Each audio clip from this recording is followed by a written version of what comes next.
Inilah kisah dua sejoli arek Malang yang membawa putra-putranya pindah ke New Zealand. Channel, kita nih beruntung sekali nih bertemu dengan Pak Pandu dan Ibu Esti yang tinggal di Christchurch. Assalamualaikum Pak Pandu, Bu Esti, apa kabar? Waalaikumsalam. Alhamdulillah baik. Alhamdulillah baik. Cerita dong gimana sih, kenapa milih tinggal di New Zealand? Kenapanya? Dari si Momi aja dulu. Ada tentunya karena ada balance of life. Kalau saya bilang dari segi Dari SMA dulu juga. pekerjaan, kemudian dari segi keluarga, kemudian dulu waktu saya SMA, saya juga pernah bersekolah di sini, jadi gitu. sudah istilahnya sudah tahulah istilahnya gambaran-gambaran bagaimana kehidupan sekolah di sini. Kemudian terutama untuk kalau saya pribadi, terutama untuk perkembangan anak-anak in the future, banyak sekali kesempatan yang diberikan anak-anak bisa berkembang sesuai dengan passionnya. Kalau dari kami berdua, kami orangnya ya suka balance, dalam artian saat keluarga, saat bekerja itu sangat ideal kalau di New Zealand ini. Intinya sih begitu ya. Dari Pak Pandu gimana? Mungkin apa hal-hal positif yang sangat dirasakan? Sekali tadi kan ada balance-nya, sangat adil. Bentuk nyatanya seperti apa tuh? Bisa share nggak nih, Sarah? Bentuk nyatanya itu kita bisa bekerja, menjalankan kewajiban kita, gitu ya, bekerja rutinitas lah tiap hari seperti itu. Tapi masih banyak waktu luang kita untuk menjalankan hobi kita, atau bahkan kita mencari potensi-potensi diri kita untuk bisa berkembang gitu. Jadi tidak melulu kita di bidang pekerjaan yang sama terus gitu, atau kita punya sambilan seperti itu. Atau ya jalan-jalan bersama keluarga lah gitu. Karena terutama hobi kita juga ya jalan-jalan, kita ada family time ya. Ya ada family time seperti itu. Ya, saya perhatikan sering tuh ke beberapa tempat itu ya. Apa saat musim salju, saya juga pernah lihat itu ya, sama anak-anak ya. Ini karena dulu Pak Pandu ini tuh pendaki gunung. Terus dia sempat juga, ya dia suka alam istilahnya. Dia juga sempat jadi salah satu anggota tim SAR waktu itu di daerahnya. Jadinya karena anak kami laki-laki semua, istilahnya ya pengen diturunkan lah untuk lebih mencintai alam, melihat dunia luar gitu. Kalau ibunya sih ya standar ya, masih suka mall-mall gitu. Ibunya cuman pengikut gitu. Cuman asiknya itu dengan begitu mengeratkan kami. Jadi yang family bond ini terasa, apalagi pada saat kami mendaki itu saling membantu, saling support gitu. Jadi terutama ibunya ini kan kadang lebih pelan ya jalannya, terus lebih ditunggu kayak gitu. Terus sampai di sana sama-sama menikmati pemandangan, kemudian makan bersama. Jadi ya bawa apalah seadanya, kemudian kamu makan bersama sambil menikmati pemandangan, itu beda rasanya. Gitu. Ya pas banget kalau cinta New Zealand, cinta alam, di sini tempatnya ya. Ngomong-ngomong, sekarang sudah permanent resident. Alhamdulillah. Kapan dapat status permanent residennya ini? Tahun lalu. Tahun 2019. Ya. Boleh dong di-share dengan sobat-sobat bagaimana perjuangannya mencari kerja dan dapat permanent resident. Kalau kami itu berawalnya sebenarnya tuh dari saya sekolah. Jadinya dapat sekolah S3 di sini, PhD. Kemudian kok kebetulan suami mendapatkan pekerjaan yang waktu itu high skill ya Mas ya. Ya waktu itu udah sampai kita apply resident. Itu pekerjaan saya itu termasuk skill yang shortlist, jadi sangat dibutuhkan oleh New Zealand. Itu mempermudah kita untuk apply residensi. Karena kan setiap ini jadinya setiap case kan beda-beda. Kalau kita bisa bilang. Nah, kalau untuk case kami apply resident itu dari poin gitu. Jadinya dengan adanya pendidikan itu menambah poin. Waktu itu saya menjadi main applicant karena kalau lulusan S3 dan itu dibutuhkannya sangat rare karena saya base-nya qualification-nya adalah environmental management dan environmental management juga sedang dicari di sini itu lebih tinggi gitu. Masuk dalam shortlist gitu ya. Iya, betul. Jadi kita per poinnya. Jadi kita mendapatkan jadi kalau misalnya lulusan S3 poinnya sekian, ditambah lagi apakah sudah ada pekerjaan poinnya sekian. Dan tadi Pak Pandu juga ada kerjaan yang high skill juga tadi kan? Iya. Jadi sebenarnya berawal dari waktu kita pernah tinggal di Australia dulu. Pertama kalinya ibunya anak-anak ini dapat beasiswa S2 di sana.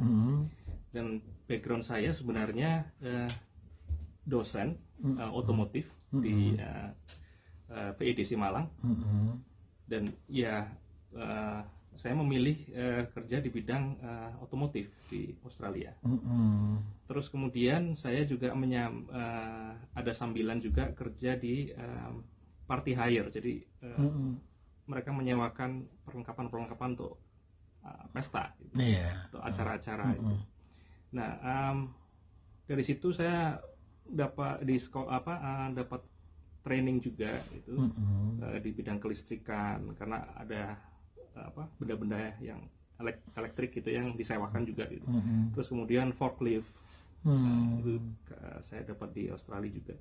Terus kemudian dari situ saya menjadi paham bahwasanya skill yang dibutuhkan itu lebih ke arah skill gitu, bukan misalnya saya sebenarnya sarjana teknik industri. Saya tidak bisa membayangkan kalau saya tidak di otomotif gitu. Gitu. Jadi sangat sulit sekali saya cari kerjaan di Australia atau di New Zealand gitu dengan teknik industri gitu ya. Teknik industri saya gitu, orang kantoran lah kira-kira seperti itu. Jadi mereka lebih banyak mencari mereka yang skill, keterampilan tangan kita gitu. Walaupun main aplikan Bu Esti, tapi Pak Pandu jadi mensupport gitu ya. Iya, jadi gitu. Karena kita kan waktu apply the whole family. Cuman main applicantnya saya disupport dengan Pak Pandu ini dengan high skillnya, terus jadi nambah poin gitu. Main applikan waktu itu kita berpikir sebenarnya sangat dekat sekali itu karena skill saya ditambah dengan pengalaman itu hampir sama dengan lulusan PhD. Seperti itu. Tapi kalau setelah kita hitung kembali dia sedikit lebih tinggi, maka kita pilih dialah yang sebagaimana aplikannya. Gitu. Seperti itu. Nah, pengalaman dari situ, waktu mau masuk New Zealand pun saya berusaha untuk keep sertifikasi itu. Bahkan saya menambah referensi supaya lebih mudah mencari kerja dan lebih fleksibel nanti. Misalnya kita lihat di New Zealand apa yang dibutuhkan gitu. Nah kita bisa pilih itu, memudahkan kita untuk apply resident nanti. Jadi sebenarnya Sobat New Zealand ini taktik-taktik juga gimana supaya dapat kerja di sini ya? Iya, betul. Misalnya nih mereka pasti ada lah di imigrasi itu ya, di websitenya. Dari Indonesia dibutuhkan misalnya halal slaughter, dibutuhkan sekian ribu halal slaughter. Ambil kursus di Indonesia pun, magang misalnya, mendapatkan sertifikasi di Indonesia. Sampai di sini lebih mudah mendapatkannya, meskipun nanti ada training, karena dari pihak pemerintah, dari imigrasi, syarat utama, maksudnya mengutamakan orang dari Indonesia. Gitu. Seperti itu. Nah, terus kemudian waktu itu kebetulan saya memilih bidang joinery karena sangat dibutuhkan di New Zealand. Jadi saya sengaja ambil bidang-bidang yang sangat dibutuhkan ya. Iya, itu. Dengan referensi dari Australia. Referensi dari Australia. Ya, jadi waktu itu cepat sekali dapatnya. Jadi waktu itu lewat agency. 2-3 hari dipanggil langsung dapat kerja. Oh gitu. Jadi di New Zealandnya melamaran lewat agent jadinya ya. Iya. Nah Ibu Hesti kan kalau kan pakai jilbab nih. Kira-kira ada hambatan nggak tuh dalam pekerjaan, melamar pekerjaan? Sejauh ini, oke. Sejujurnya pada saat memulai, saya agak ragu. Iya. Apakah akan ada terlihat berbeda, penglihatan yang berbeda dari orang lain, gitu. Betul. Tapi ketika saya masuk, justru itu menjadi hal yang menarik karena ternyata memang banyak yang tahu tentang orang Muslim dan yang berjilbab itu seperti apa. Kadang tuh pertanyaannya itu yang singkat, terus saya jawabnya begini, wah kamu nanya ini jawaban 1 semester saya gitu. Jadi ya, tapi kemudian saya arahkan bahwa Muslim itu seperti ini, tidak terlihat seperti yang mereka melihatnya seperti ekstremis seperti itu. Jadi itu malah membuat ketertarikan sendiri gitu. Setelah kita relax, jadi apa ya, seperti orang biasa lah gitu. Ya kayak Pak Pandu misalnya kayak Pak Pandu misalkan ingin sholat Jumat atau menjalankan sholat 5 waktu di kantor Bu Hesti, gimana kira-kira dari sini? Enggak masalah. Enggak masalah sama sekali. Kalaupun tidak ada waktu di tempat saya yang lama itu tidak ada tempat memang. Jadinya kalaupun ada tempat, karena kan kita pakainya ruang meeting. Betul. Jadinya kalau ruang meetingnya sedang dipakai, ya saya sholatnya kadang ada di mobil, gitu. Kalau mengharuskan di mobil, gitu. Jadi kita berusaha membuat kita itu berbeda, cuman bagaimana cara kita menyembah Tuhan kita, gitu. Selain itu style kita sama, kita biasa-biasa aja gitu, tidak menjaga jarak dengan yang lain. Kita juga bercanda juga, kita jaga humor kita gitu. Jadi, dan di sini kan New Zealand juga kayak welcome kan, banyak macam-macam, ada orang sih, ada orang macam-macam ya, pakaian-pakaiannya juga mereka udah biasa juga kayaknya ya. Oh iya, Pak Pandu sama Bu Hesti kan pernah di Australia. Ada rencana pindah ke Australia atau memilih tinggal di Australia setelah dari New Zealand ini? Siapa dulu yang jawab? Nah, sobat-sobat New Zealand Channel, itulah bincang-bincang kita dengan keluarga Pandu Satriawan dan Hesti Nugroho. Mudah-mudahan informasi ini bermanfaat. Keduanya mengaku sudah betah banget tinggal di New Zealand dan belum ada keinginan pindah ke Australia. Jangan lupa like, share, dan subscribe. Agam Jaya, New Zealand Channel melaporkan.